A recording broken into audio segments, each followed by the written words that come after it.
Medianoche. Este lunes conocimos el último informe que da cuenta del IPC de julio. La inflación registró un alza de 1,4% y acumula un crecimiento de 8,5% en lo que va del año y 13,1% en 12 meses. 13,1% en el último año completo. Es una cifra muy dramática porque por los últimos 20 o 30 años en promedio andábamos, o más bien lo que el Banco Central siempre buscaba, y siempre de alguna manera nos acostumbramos a estar entre el 2 y el 4%. Eso buscaba el Banco Central, el 3%. Hoy día estamos en el 13,1%. De hecho, esta es una cifra inflacionaria más alta en los últimos 28 años. Bueno, estas cifras se traducen en la mayoría de los casos en el alza de los productos de servicio. Mire, de hecho, según el INE, 10 de las 12 divisiones de la canasta del IPC presentaron alzas en julio, destacando el transporte, con un incremento de 3,4% en el mes, y alimentos y bebidas no alcohólicas, con 1,9% en el mes. Solo una división, vestuario y calzado, tuvo un retroceso de 2,7%, mientras que la educación no presentó modificaciones. En cuanto a los productos, los servicios de transporte en buses interurbanos presentaron un alza mensual de 14,4% en julio, lo mismo que la gasolina, que creció 4,6%, y la electricidad 3,7%. Ahí está explicada por qué los recursos mensuales, los ingresos mensuales de su familia o no alcanzan o están siendo muy presionados. Bueno, por el contrario, el precio de los tomates tuvo una baja del 11,3%, al igual que los gimnasios, porque hay muchos productos que componen esta canasta, naturalmente con pesos específicos distintos, ponderaciones distintas, ¿no? El transporte no pesa lo mismo que los gimnasios, para que quede claro por si alguien se espanta, dice, ¿qué hacen los gimnasios aquí? No vamos todos a los gimnasios. Bueno, ese ítem tuvo una caída de 3,4%, pero no olvidemos, 13,1% de inflación es una economía muy complicada. Lo vemos a fin de mes, lo vemos todos los días en los almacenes de las esquinas de las casas, lo vemos en las UF, cómo crecen, ¿no es cierto?, los créditos hipotecarios o los créditos a las deudas que tenemos en general. 13,1% es la inflación de los últimos 12 meses. Cuando el día termina, comienza medianoche.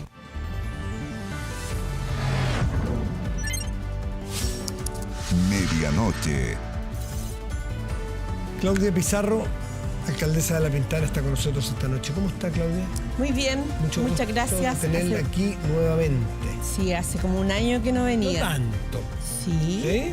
Sí. Ah, ¿Qué pasa? ¿Qué pasa que no me invitan? Usted sabe que está siempre invitada aquí. Lo sabe. Así. Y así es. Bueno, estamos acá. Muchas gracias por la invitación. No, pero encantado. Quiero partir conectando lo que estábamos hablando, que es una cifra particularmente grave y seria, porque sus vecinos, en promedio, es el grupo de chilenos probablemente más afectados, porque han de saber que la inflación pega más duro en las familias más vulnerables y más pobres. ¿Por qué? Porque usan prácticamente todo su ingreso en consumo.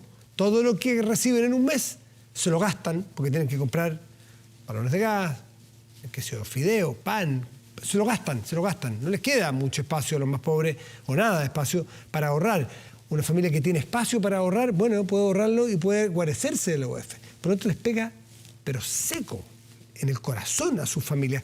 ¿Cómo están viviendo esta realidad de la inflación los vecinos de La Pintana? Bueno, yo creo que hoy día, y hace mucho tiempo, no solo hoy, no hay capacidad de ahorrar, y menos cuando entre ir al gimnasio y comprar un medicamento, la gente opta por comprar un medicamento, porque sabemos que la salud no es gratis.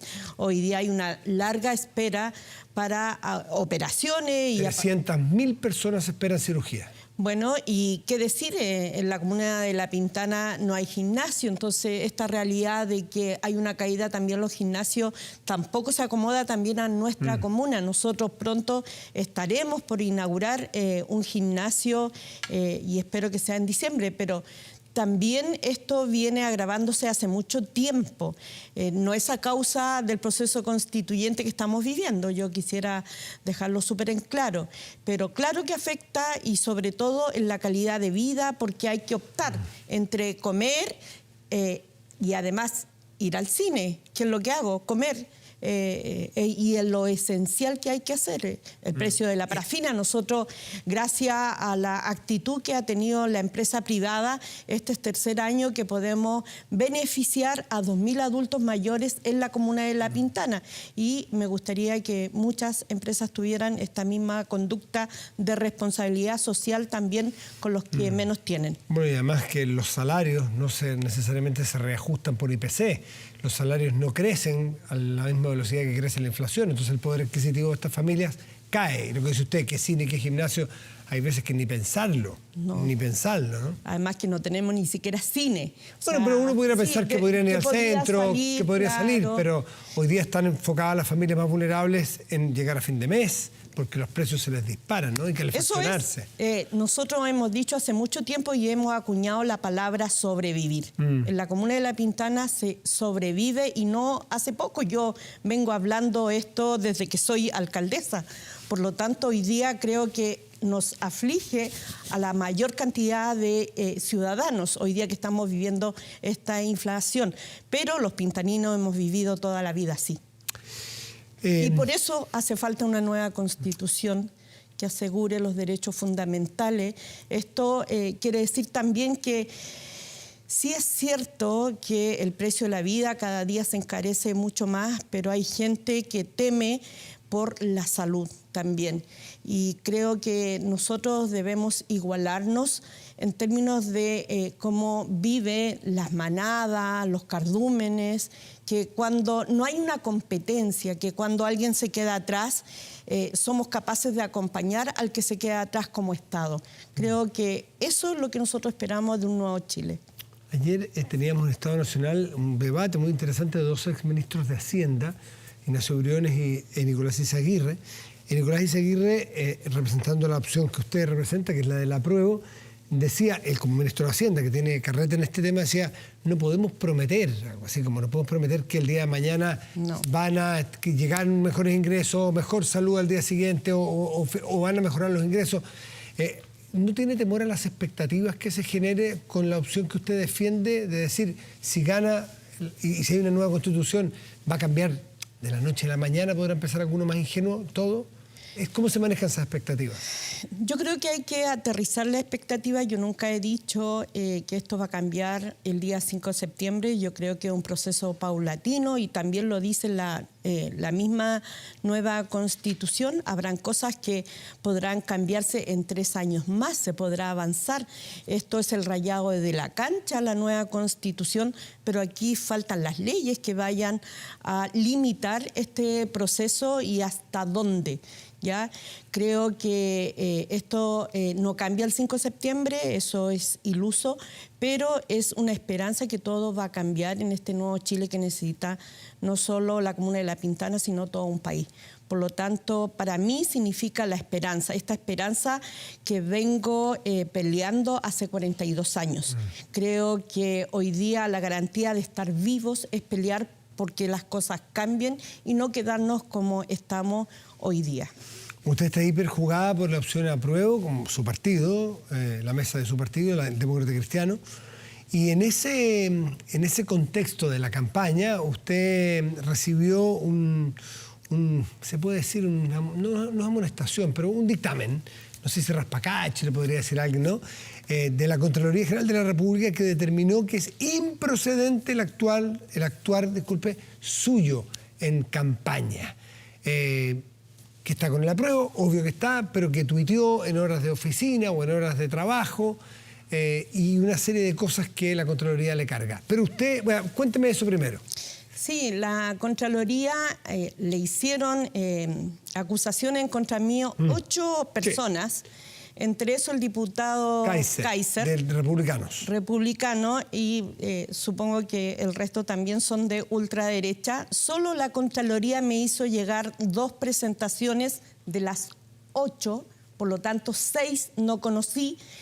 Y la Contraloría, bueno, hay muchos que dicen de que yo utilizo, o sea, dos de las presentaciones utilizo recursos municipales, personal, infraestructura municipal.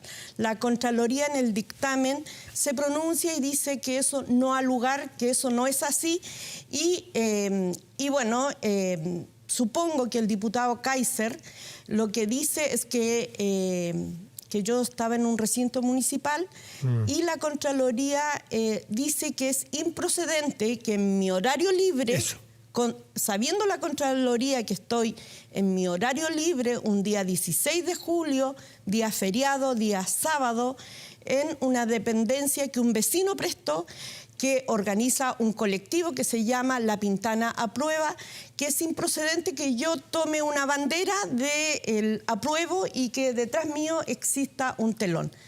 Dice la Contraloría en ese dictamen que es improcedente que en mi horario libre yo pueda sostener una bandera. Y yo lo que le digo al Contralor de la primera Contraloría, René Morales Rojas, no Bermúdez, le digo de que es impropio que él me prohíba mi libertad de expresión en horario libre. Usted dijo que había rayado la papa.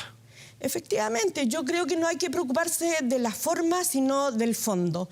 La primera Contraloría no me hizo llegar todas las presentaciones, por lo tanto yo no tuve derecho a una legítima defensa porque no conocí las presentaciones. Al parlamentario le responden 6 días, sin embargo yo el día 29 de julio hago mi proceder solicitando reposición del dictamen y que solicito mi derecho a defensa. Han pasado 7 días y el Contralor René Morales Rojas, de la primera Contraloría, aún no me responde. Entonces, a los parlamentarios les responde, pero a una mujer alcaldesa no le responde en 7 días. ¿Ve una segregación por género?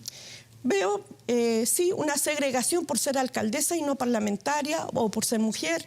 O sea, yo no puedo decir rayando la papa cuando aquí en este país han pasado cosas mucho más graves de otras personas. En las redes sociales me pasan atacando a mí como alcaldesa, como mujer, y de verdad que la Contraloría ahí no se mete.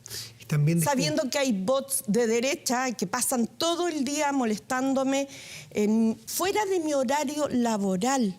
Ya me da mucho gusto que el Contralor Morales haya dicho que el horario de los alcaldes y alcaldesas es de 8:30 a 5:30. Porque antes no lo teníamos muy claro y me alegra en esa parte que lo haya ratificado. No solamente ese que rayó la papa, sino que en un programa, que hay que decirlo, en un contexto mucho más deslenguado, en un streaming, lo que se quiera, pero usted utilizó unos términos que generan mucho, no sé, escozor en algunas personas. Dijo que pare el hueveo. ¿A quién se refería? ¿Por qué? Y si mantiene esos dichos o cree que son propios de un contexto. Es propio de un contexto, Matías. Yo estaba en un programa de un youtuber, Caco TV, un fin de semana donde han ido otros políticos como el candidato Katz, como también la diputada Carmen Hertz, Benito Baranda, Gaspar Domínguez, y de verdad que uno entra a ese programa youtuber en el contexto y el escenario que el entrevistador youtuber, un joven, ha tenido mucho éxito. Creo que aquí hay que preocuparse del fondo y no de la forma. Han habido cosas mucho más graves, como decirme a mí delincuente, como decirme bruja, decirme negra, india. De verdad que eso a mí no me horroriza, porque hay que mirar el contexto también de lo que se está diciendo. Pero ahí la Contraloría no dice nada. Todo lo que se le ha dicho a usted, que usted ha hecho mención aquí, es inaceptable. La pregunta es, cuando hay un estudiante, por ejemplo, de La Pintana, un chico, o alguien que está viéndose YouTube en cualquier parte, ve que una autoridad se refiere a otra autoridad en esos términos, ¿no le hace ruido? Yo acepto las reglas del juego cuando voy a un programa juvenil de un youtuber. Sí, pero respetar a otra autoridad probablemente a mí me da la sensación de que también hay que respetarla a usted. Usted es la autoridad, él es autoridad, y más allá de las personas y el humor, respetar a la autoridad es un círculo virtuoso. Matías, yo no me arrepiento de nada porque la Contraloría se ha equivocado, la Contraloría no es Dios. Yo también estoy acusando que no se me ha dado el derecho de defenderme, no me hicieron llegar las denuncias de un parlamentario y de otras 5 personas más. Por lo tanto, yo creo que eso sí que es grave. O sea, yo creo que no hay que ser cínico en este país, ¿ya? Estábamos en un ambiente coloquial, en un programa de un youtuber, y de verdad que uno se somete a las reglas del juego. Yo a lo mejor soy muy mala para hacer chistes, pero bueno, yo le seguí la corriente y no me arrepiento, Matías. Creo que en este país hay cosas mucho más graves, como vender licencias, como hacer otros actos de... Sin duda que hay muchas cosas más graves que una palabra que es de uso rayando coloquial. La papa, de verdad que no... Una última cosita, Claudia, es que usted dice que son en horas, un sábado, dice el 16, que fue un sábado a las 3 de la tarde en la casa de un vecino que prestó una sede o algo así. Sí, pero local. Local. La Contraloría dice que si bien se advirtió que las publicaciones de la especie se efectuaron a través de la cuenta privada suya, o sea, no de la municipalidad, y eso, como quien dice, eso bien por usted, la referida divulgación habría sido llevada a cabo durante la jornada laboral de la aludida alcaldesa. No, eso no dice. Eso no es así, eso no es exacto. No es exacto. No. Eso fue un sábado 16 de julio, feriado en un local particular de un vecino, invitada por un colectivo, estuvieron... Correcto. Usted estaba fuera de horario de oficina, fuera de horario de trabajo y puede probarlo. Lo que dice la Contraloría es improcedente que en mi horario libre yo tome una bandera del apruebo o esté detrás de un lienzo. O sea... Esto de la ventana a prueba, dicen que podría darse a entender que es la comuna, en la cual usted es alcaldesa, que apoya esa opción y no que sea su opción personal. ¿Cómo lo ve usted? Es un colectivo que nació en octubre del 2020 para defender el plebiscito. Se creó en octubre del 2020 y hoy día sigue defendiendo esa opción. Creo que es hilar demasiado fino. Creo que es inconstitucional exigirme a mí, en mi horario libre, que yo tenga una bandera de la prueba. O sea, el día de mañana me van a prohibir que vaya a votar. Claudia Pizarro, alcaldesa de La Pintana, un gusto tenerla aquí. Muchas gracias, Matías. Que le vaya muy bien. Buenas noches. Buenas noches, que tengan buena jornada. Igual usted. Pausa y volvemos, espérenos. Esta jornada, en 24 debates, la conversación tendrá el foco en las pensiones. Tema de suma importancia para todos los chilenos. ¿Qué dice la propuesta de nueva Constitución al respecto? A continuación revisamos 24 debates de hoy.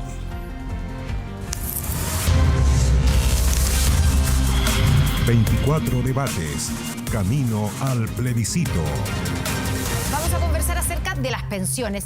¿Qué dice esta propuesta de nueva Constitución sobre el sistema de seguridad social y las pensiones? Para profundizar en este tema nos acompañan hoy día en el estudio Bettina Horst, máster en Economía con mención en Políticas Públicas. Bettina, bienvenida. Buenas tardes. Buenas. Y Osvaldo Andrade, abogado, experto en materia laboral y políticas públicas, exministro también del Trabajo. Bienvenido, ¿cómo está Osvaldo? Muy bien, gracias. Bueno, hay que aclarar la postura de cada uno. Bettina Horst está por el rechazo, Osvaldo Andrade por el apruebo. Les voy a explicar la dinámica de 24 debates. Cada uno de ustedes tendrá 9 minutos, cada uno para sí mismos, y que irán, a medida que se vayan gastando, a medida que los vayan usando, se les van a ir rebajando y saldrá reflejado aquí en la pantalla, ¿cierto? Y ustedes tienen un tablet donde les va mostrando cuántos minutos han usado y cuánto les quedan. Estrategia, mientras más cortas las acotaciones, obviamente, más temas podemos recorrer. Pueden interrumpirse, pueden pedir la palabra. La idea es que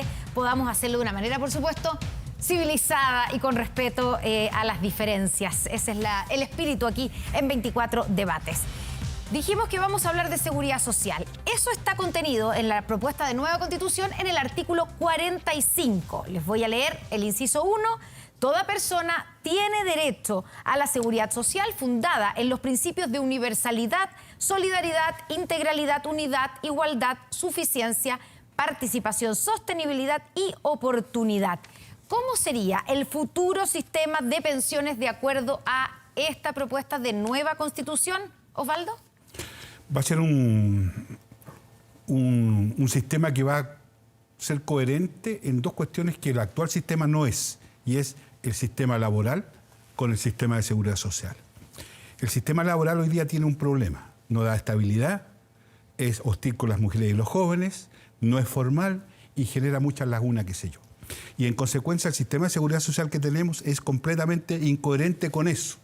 El nuevo esquema plantea que el sistema laboral va a ser coherente con el sistema de seguridad social porque va a garantizar algo que es relevante, que hoy día no está garantizado, y es que son pensiones suficientes. Es decir, la obligación del Estado a través de la Constitución es que las personas tienen derecho a pensiones suficientes, cuestión que hoy día no está garantizada. ¿Betina?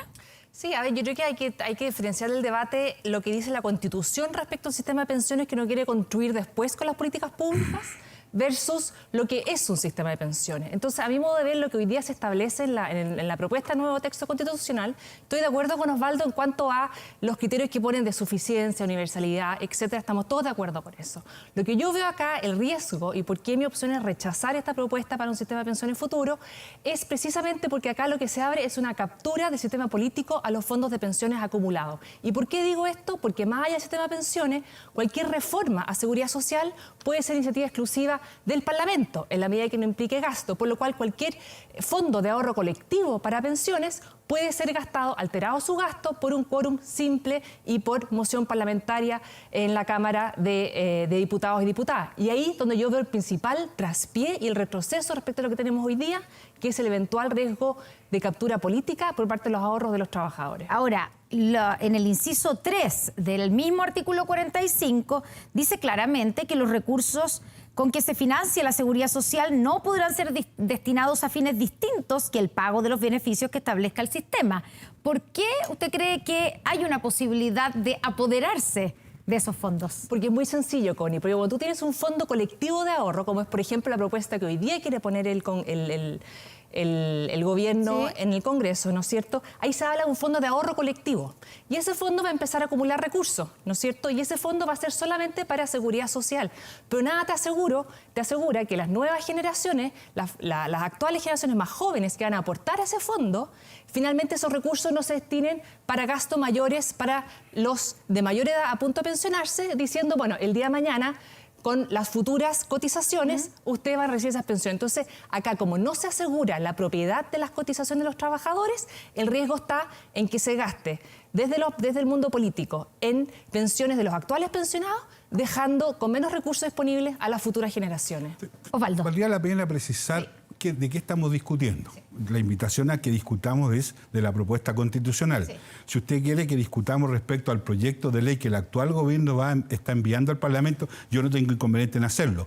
Pero creo que juntar ambas cosas constituye un error, porque nos lleva a una discusión que es una discusión completamente bizantina, porque o nos hacemos cargo del proyecto o nos hacemos cargo del texto. Que todavía no se ha presentado oficialmente. Pero hay que decir una cosa, eso sí, Osvaldo, para que sigamos con eso. Es que el mismo texto constitucional dice que será una ley la que va a tener que crear un sistema de seguridad social público. Eso dice acá. Claro, sí, claro. No están los detalles de esa ley, sí, claro. Y por lo tanto lo que dice Betina es algo que digamos no está escrito aquí. Por supuesto, porque la Constitución no tiene por qué plantearlo así. Pero ¿por qué hay que tenerle miedo a la democracia?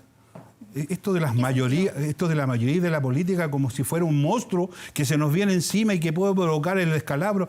Estamos hablando de un sistema democrático donde yo entiendo, todos vamos a ser parte de aquel y se incorporarán mayorías y minorías. Este temor es tan visceral a la democracia como si fuera un monstruo y administrado además por los políticos, que son otros monstruos, es decir, nos lleva al peor de los mundos. Entonces, nada se podría hacer porque todo esto se van a dictar ciento y tantas leyes a propósito de esta norma constitucional. No digo solo en materia de seguridad social, en todo lo demás. Si quien las va a dictar es este monstruo que se nos dibuja, bueno, estamos condenados, no hay nada que hacer. Permítame sí decir lo siguiente. Lo interesante del nuevo esquema que se plantea es que junto con las modificaciones al sistema de seguridad social que se plantean aquí, que son principios esencialmente, también hay un conjunto de normas que modifican el sistema de relaciones laborales.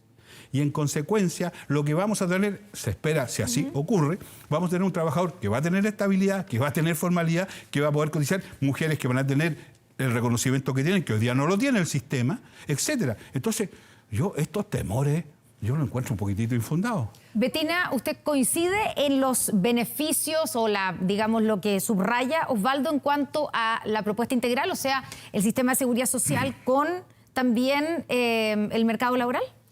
Lo que pasa es que sin duda que el sistema de pensiones tiene que ver, está fuertemente relacionado con el mercado laboral, ¿no es cierto? Cuando la persona no trabaja, no cotiza y en muchos países con sistemas de reparto, por ejemplo, no accede a ninguna pensión, por lo cual es esencial que haya más y mejores trabajos, cosa que también es un tema que hoy día estamos muy al debe como país en la economía en su conjunto. Ahora, efectivamente la Constitución tiene que establecer las bases a partir del cual se construye un sistema de pensiones. El punto es las bases que se plantean en el sistema político, por ejemplo, y acá no es un tema de tenerle susto o no a la democracia, para nada, estamos de acuerdo con eso. Ya es un avance. El punto es que ¿cuáles son las mayorías que se requieren para que los fondos que son de propiedad de los trabajadores se lo puedan gastar en alguien más? Y hoy día la propuesta de nueva Constitución lo que establece que basta con un tercio, por ejemplo, de los parlamentarios en ejercicio, porque es de quórum simple, es decir, los que llegaron a sesionar, que podría ser con un tercio, por ejemplo, de la Cámara, la mitad de ellos podrían aprobar un cambio al sistema de reparto de esos recursos de un fondo colectivo. Entonces me dice Osvaldo de que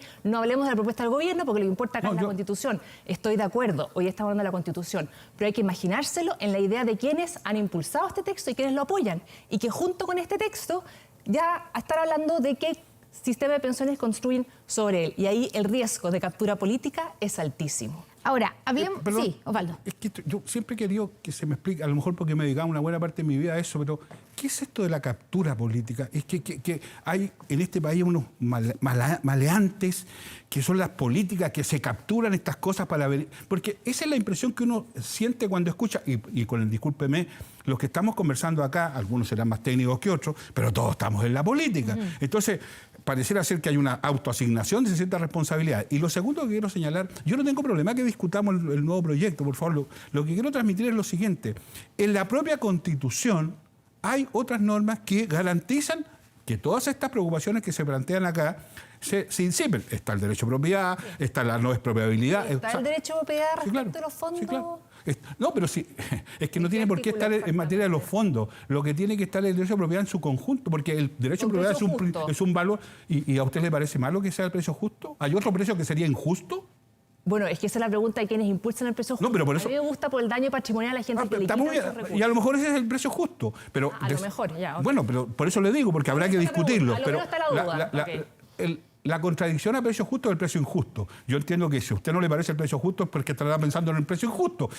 Por favor, discúlpeme, es de sentido común. No entremos en eso porque yo creo que es un juego de palabras que confunde a la población. Y llega lo importante es, cuando yo digo el riesgo de captura política, es el riesgo de populismo, de tratar de sacar votos fáciles hoy día respecto a una promesa futura. Y que no hay nada peor en el mundo, y eso nos ha demostrado la experiencia en el mundo, es que sistemas de pensiones son muy complejos de administrar porque tienden a sobreprometerse beneficios actuales y dejar de financiar a las generaciones futuras, que fue el gran cambio que se implementó en Chile y que muchos países han caminado hacia allá en cuanto a la propiedad de los fondos. El trabajador es su propietario, por lo cual ningún político le puede quitar esos fondos hoy día de sus cuentas de ahorro individual y gastarlo en las pensiones de otro.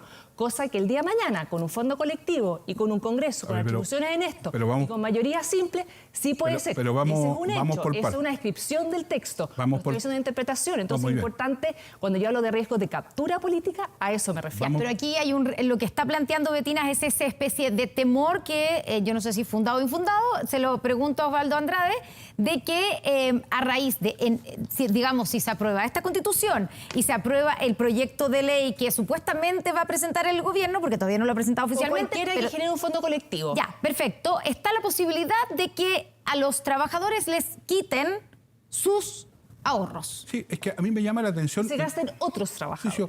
En dos líneas. Uno, esto de legislar sobre el temor es un gran problema, porque si lo establecemos como el mecanismo normal, estamos destinados a fracaso, porque el temor lleva a cualquier cosa. Uno puede tener temor a cualquier cosa. Y lo segundo es que a mí me llama la atención, mire, la propiedad de los fondos respecto a los trabajadores de su contribución particular, yo entiendo que nadie la ha puesto en discusión. Lo que estamos discutiendo, entiendo que así lo plantea el proyecto, es el aporte patronal, que, ojo, no son fondos de los trabajadores, es aporte del empleador. Y fíjese usted que hay este temor a los fondos colectivos. Oiga, ¿y el 7% a dónde va? Y el aporte patronal al seguro de cesantía, ¿dónde va? Por favor, no vamos una parte de un fondo colectivo. Y fíjese que existen en Chile fondos colectivos y tenemos este temor a los fondos colectivos como si fuera la maldad en sí mismo. Y si en Chile tenemos experiencia al respecto, que no han tenido ningún inconveniente hasta el día de hoy, hasta donde yo entiendo. Al contrario, han resuelto.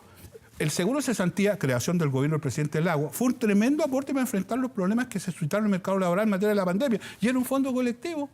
Efectivamente, que tiene un componente solidario, como tenemos hoy día en nuestro sistema de pensiones, que es a través del pilar solidario que introduce solidaridad al sistema. Y ahí está el componente solidario y el componente de aporte a la sociedad en su conjunto al sistema de pensiones. Quiero Medina, ponerle... el fondo solidario, como usted sabrá, fue creación de la presidenta Bachelet. A mí me correspondió presidir la comisión. Pilar solidario, efectivamente. Sí, y ahora se acaba de cambiar por una pensión garantizada. Y me parece muy bien. De Pero hay un problema. Y todos estaremos de acuerdo que sigue siendo insuficiente. ¿Y sabe por qué? Porque la sola combinación del pilar solidario que tenemos hoy día, con las mejoras que se hicieron incluso en el gobierno del presidente Piñera, no tengo inconveniente en decirlo, y el pilar contributivo, e incluso el pilar contributivo voluntario, que se ocupa re poco, desgraciadamente, es insuficiente. Por algo seguimos teniendo pensiones Estamos de acuerdo, miserables. Osvaldo. En consecuencia... La Constitución, la propuesta, ¿qué riesgos trae? Y trae el riesgo de que demos un paso para atrás en vez de un paso para adelante y no seguir construyendo sobre lo que hemos avanzado bajo el gobierno de la presidenta Bachelet y bajo el gobierno del presidente Piñera. Yo le Ese insisto. es el punto que yo hago. Yo acá veo más riesgos Me parece muy que bien. beneficios.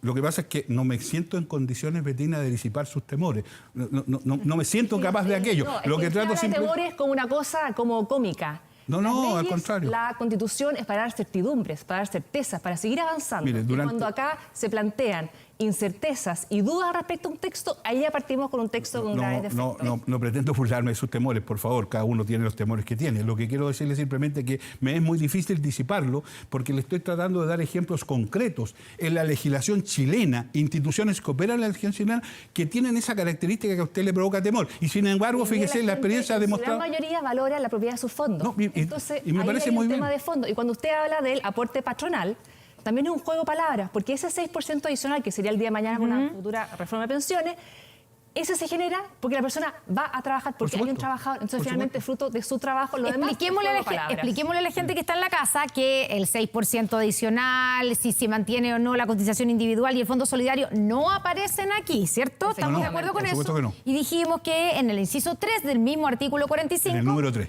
Perdón, en el número 3, tiene toda la razón, Osvaldo, será una ley la que establezca un sistema de seguridad social público. Quiero preguntarle a los dos, ¿qué significa un sistema de seguridad público? ¿Qué diferencia tiene con lo que hoy tenemos, Osvaldo? Que el sistema está definido, en tanto público, por el Estado. Y es el Estado el que se hace responsable de la organización del sistema, sin perjuicio que puedan participar privados, Eso, por favor. No es que sea estatal y no pero por pueda favor, permitir la participación de privados. Vuelvo al ejemplo. ¿Y cuál es la diferencia con el sistema actual, entonces? Es que el sistema actual esencialmente es de generación privada, porque se funda en el ahorro individual, se funda en la contribución. Perdone, Bueno, el sistema de pensiones en Chile, del decreto 3.500 de aquellos tiempos, está concebido estructuralmente como un sistema en que la gente ahorra para su pensión. Los pilares solidarios se fueron incorporando con posterioridad.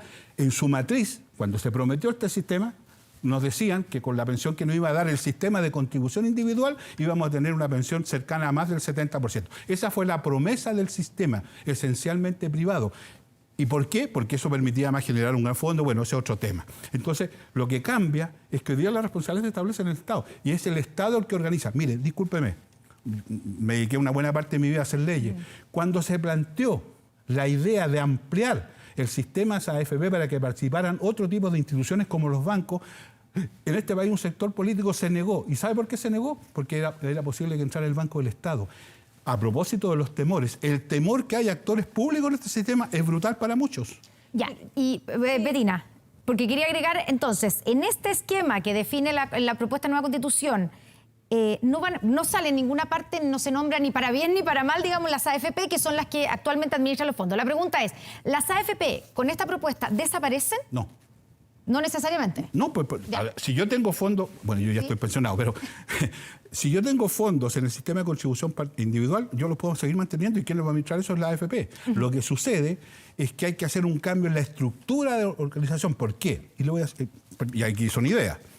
Yo no sé por qué razón las AFP tienen que administrar el sistema, cuando ellas podrían perfectamente solo dedicarse a generar rentabilidad, donde no lo han hecho mal. En consecuencia, podría perfectamente el ente público hoy día administrar. Viene a jugar por los números, de hecho. El IPS podría perfectamente ser el factor de administración y recaudación. Por ejemplo, hay mucho que se puede hacer. Lo importante de la propuesta es que eso lo deja entregado a lo que algunos llaman estas mayorías de los políticos. Betina. A ver, acá hay varias cosas. Uno, el sistema que tenemos hoy día no es un sistema privado, tiene componentes de administración privada, que es la administración de los fondos, como tú bien planteas, el administrador de fondos de pensiones. Pero la tasa de cotización, los años de jubilación, cuánto se aporta, etcétera, eso está dado hoy día por las leyes en el Parlamento. Y ha sido el sistema político que después de 40 años de funcionamiento de este sistema no ha sido capaz de actualizar esas tasas y de llevarnos a, por ejemplo, tasas de cotización cercana al 16%, como hoy día lo que está instalado, ¿no es cierto?, que es como el promedio de otros países que van hacia el envejecimiento tal como es Chile. Entonces, hoy día lo que tenemos es un sistema de pensiones que no es un sistema privado de pensiones, es un sistema cuyos ahorros de los trabajadores está en manos de administradores privados y cuyos ahorros son de propiedad de los trabajadores y nadie se los puede quitar para gastarlo en otro. Esa es la esencia. Y eso es compatible efectivamente eventualmente con este nuevo texto, a excepción de que los fondos no serían heredables. En cuanto a que cuando acá se establece que todos los aportes al sistema son solamente para pagar beneficios de seguridad social, con eso se entiende que quedan fuera cualquier beneficio que pueda ser, por ejemplo, para un heredero, ¿no es cierto?, que el fondo muere el papá, muere la mamá, no genera una pensión de sobrevivencia, pero sí generan una herencia. Entonces, esos recursos quedarían dentro del sistema y no irían a esos herederos. Uno de cada 10 trabajadores genera herencia. Fíjese usted.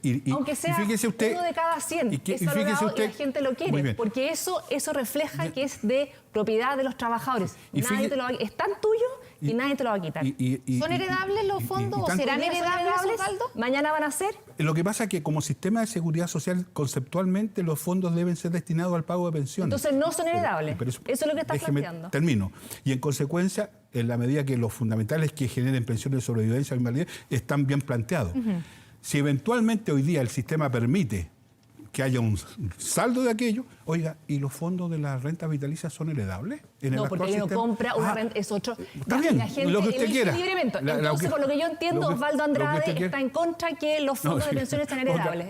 Ponga el nombre que quiera. Pregunto, a mí me parece que no deben ser heredables. Entonces, ¿no le gusta que sean heredables? El aporte patronal no debiera ser heredable, en mi opinión. El aporte patronal, que es un juego de palabras, porque ese aporte se genera solo porque existe. Bueno, pero ¿quién lo pone? Que se levanta todos los días. Discúlpeme, Betina, usted era más joven que yo.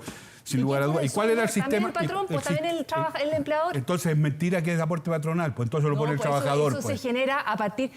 Eso se pero genera se da cuenta de lo que me está diciendo. Del trabajo. ¿Y cómo de esa era persona. hasta, Es producto de su esfuerzo. ¿Y quién ponía los fondos? ¿Sabe cuánto cotizaban en la caja de empleados particulares de la que era mi madre? 22%. Sí, aporte patronal. Y no queremos volver atrás. Aporte patronal. Hemos avanzado. No, se lo estoy dando como dato para que lo sepa. Bueno, si nos quiere llevar de vuelta al año 60, 50. No tengo esos problemas. Ya, para que quede claro, de nuevo pensando en la gente que nos está viendo, ¿cierto? Veíamos, y una de las características dice que los recursos con que se financia la seguridad social no podrán ser destinados a fines distintos que el pago de los beneficios que establezca el sistema. Eso significa, entonces, que están descartados los retiros de fondos. Si se aprueba esta Constitución, uno entendería que no se van a poder retirar como los retiros que conocimos durante todo el año pasado.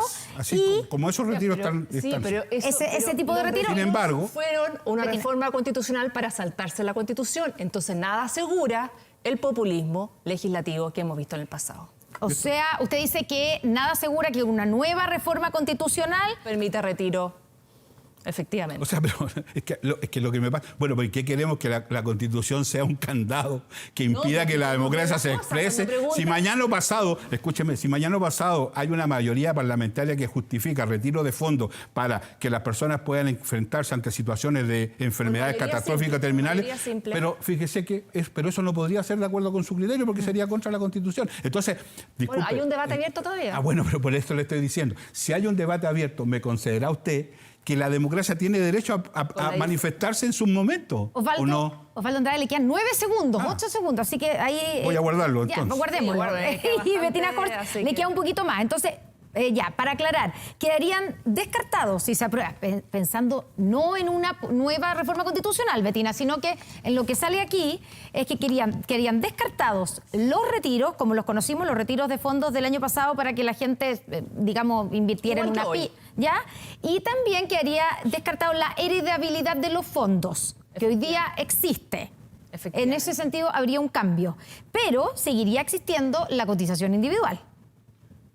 Podría haber, acá se habla de trabajadores, empleadores y aporte del Estado. Efectivamente, esas tres formas de financiamiento, esas estarían presentes a futuro. Ya, ¿está de acuerdo usted con eso? No, está en el texto. Ya, ¿y quién tendría que administrar esa cotización individual que seguiría existiendo?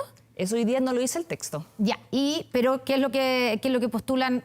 ¿Qué es lo que Hoy día lo que uno espera es que efectivamente acá los fondos ahorrados de los trabajadores estén blindados del poder político que va a tender a querer gastarse los recursos hoy y no dejar recursos para las pensiones del día de mañana. Por lo cual lo que uno esperaría es que los trabajadores sean los dueños de esos fondos y que ellos decidan quién lo administra. Un ente privado, ¿Y ellos mismos podrían un ente público, el que estime conveniente, pero siempre que todos bajo la misma regla del juego y que efectivamente su principal prioridad sea maximizar el retorno de esos ahorros porque los necesitan el día de mañana para su pensión. Ya, pero si existe, como al parecer va a ser la propuesta de ley, digamos, del gobierno, si existe un porcentaje, que puede ser, por ejemplo, el 6%, que vaya a un fondo común, se entiende que el fondo común y solidario no es heredable.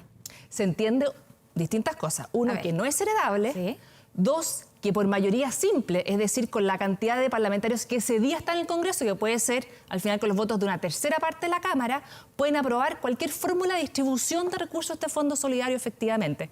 Y por moción de los parlamentarios. Hoy día hay que entender dos cosas. Todo lo que es seguridad social es iniciativa exclusiva del presidente, por lo cual no pueden ser mociones parlamentarias, sino es que desde el presidente. Y dos, por quórum calificado, es decir, la mitad más uno de los en ejercicio.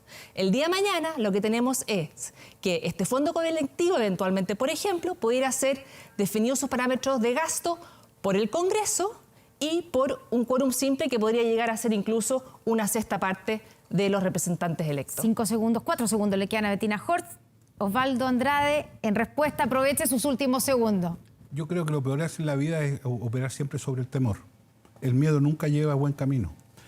Si usted quiere extremar la libertad respecto al uso de los fondos, a lo mejor lo que habría que decir es que cada trabajador decida en qué usa sus fondos sin pasárselo a nadie, ni siquiera una administradora. ¿Por qué no? En el ámbito de la libertad. No tenemos sistema Es que es el problema. Y como queremos un sistema un sistema de seguridad social, estas libertades tienen ciertas limitaciones. ¿No es cierto? Por eso están obligados a cotizar. Entonces, yo le digo, lo que le pido a la gente es que vea los ejemplos que tenemos en Chile. Hay dos sistemas en que hay solidaridad, aporte patronal, qué sé yo. Véalo. Usted cuando la ISAP le pone el 7%, usted, si no ocupa ese 7%, ¿usted le quiere que se lo devuelvan o está dispuesto a que eso lo pueda usar gente que necesita? Eso se llama solidaridad. Cuando yo contrato un seguro de salud para si cuando me enferme, lo que yo espero es no enfermarme. Y si enfermo, espero tener un seguro. Estoy hablando del 7%. Cuando yo ahorro para mi pensión, espero llegar a viejo, porque la alternativa es morirme de joven. Por lo cual es distinto el concepto en un u otro caso. Ya. En una hay solidaridad y en la otra no. Para pensiones, el sistema me obliga para un evento, lo más probable que suceda, que es la vejez, y ahí, como la gente no anticipa, no ahorra. Y ese es el punto. Y el sistema de pensiones que tenemos tiene un pilar solidario que bien Se les acabó el tiempo a los dos. Una solidaridad. Una respuesta, Osvaldo. No, por favor, no quiero abusar del tiempo, solo que le insisto, el temor es lo peor que puede hacer. Cuando uno legisla por temor, se lo digo al que estuvo mucho tiempo en el Parlamento, comete errores. No cometamos ese error. De temor, acá estamos tratando de explicar bien cuáles son las diferencias y cuáles son las incertidumbres. Yo traté de capturar sus miedos. Y las capturas políticas. Muy bien. Que los trabajadores con sus ahorros pueden exponerse el día de mañana a aprobarse este texto. Betina Horst, Osvaldo Andrade, muchas gracias por estar en 24 debates hoy día, conversando y debatiendo sobre la propuesta de seguridad social. 24 debates, camino al plebiscito. Hasta acá dejamos el 24 debates de hoy. Nosotros nos vamos a una pausa y ya volvemos con más medianoche. Estamos de vuelta, de inmediato revisamos las informaciones más destacadas del día con Marco Fleming. Bueno, Matías, hola a todos en sus casas. Vamos de inmediato con este breve resumen informativo aquí en Medianoche. Este lunes la oposición planteó una nueva acusación de supuesto intervencionismo por parte del gobierno luego del último video que se dio a conocer como parte de la campaña informativa del Ejecutivo de cara al plebiscito y que se suma también a otras denuncias que ya han formulado partidarios del rechazo.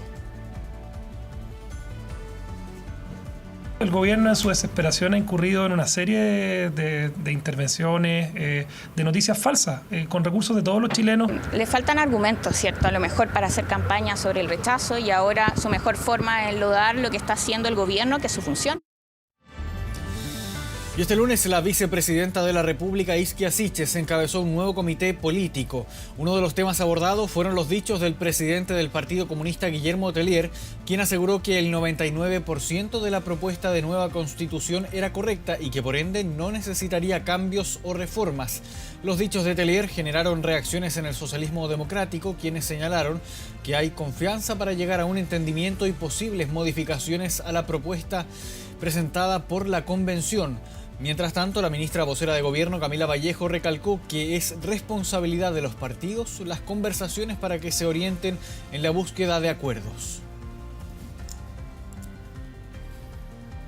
Y antes de finalizar su visita a Colombia, el presidente de la República, Gabriel Boric, se reunió con el recién asumido mandatario de ese país, Gustavo Petro, en lo que fue su primera reunión bilateral como jefe de Estado. En la instancia, ambos presidentes acordaron trabajar juntos por la integración de Latinoamérica, buscar alternativas a la crisis migratoria, fortalecer las medidas contra el crimen organizado y el narcotráfico, además de fomentar una agenda de género y trabajar para mejorar la distribución de la riqueza.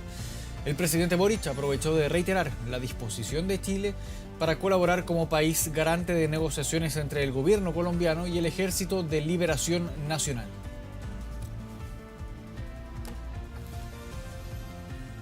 La Cámara de Diputadas y Diputados aprobó el proyecto que anula la actual ley de pesca luego de 6 años de tramitación, una iniciativa que fue despachada al Senado por 117 votos a favor, estableciendo un plazo de 2 años para que el Congreso redacte una nueva normativa.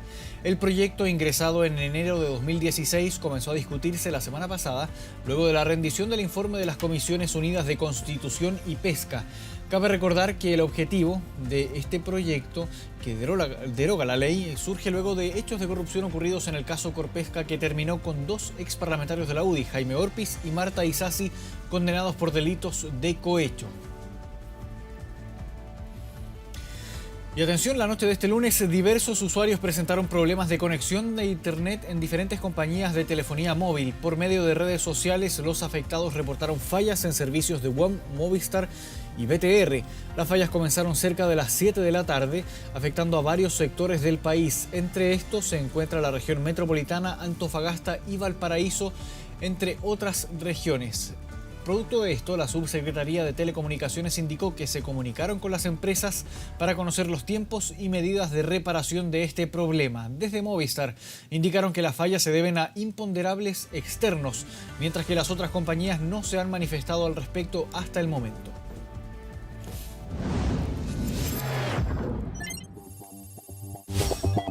Internacional. El expresidente de Estados Unidos, Donald Trump, denunció que el FBI allanó su casa en Florida. Trump aseguró en un comunicado que agentes del FBI irrumpieron durante la jornada en su residencia de Mar-a-Lago.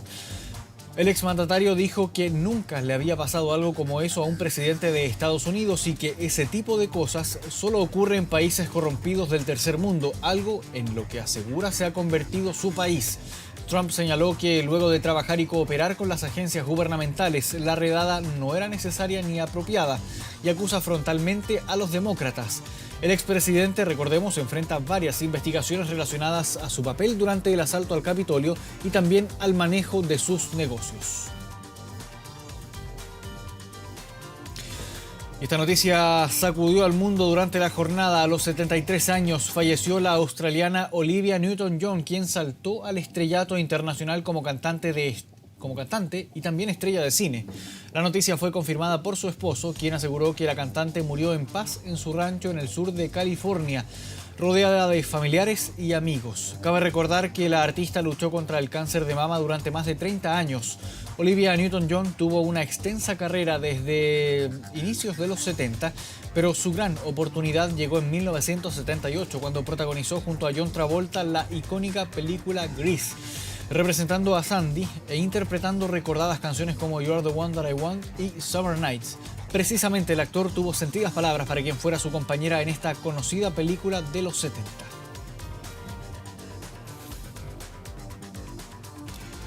2 de la mañana con 34 minutos. Cerramos de esta forma el bloque informativo, pero seguimos con noticias en Canal 24 Horas. Volvemos contigo, Matías.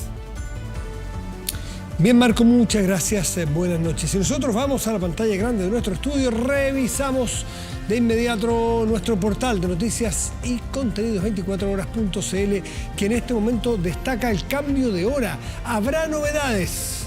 Gobierno adelanta qué pasará con el cambio de hora en Chile. En La Moneda preparan un decreto que permitirá decidir si en septiembre habrá que modificar los relojes. Detalles, 24horas.cl.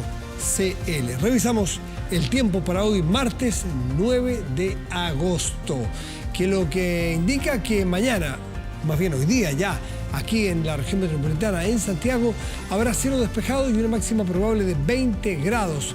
En tanto, en Balmaceda, en la región de Aysén, habrá cielo parcial y una máxima probable de 4 grados. Con esta información nos despedimos.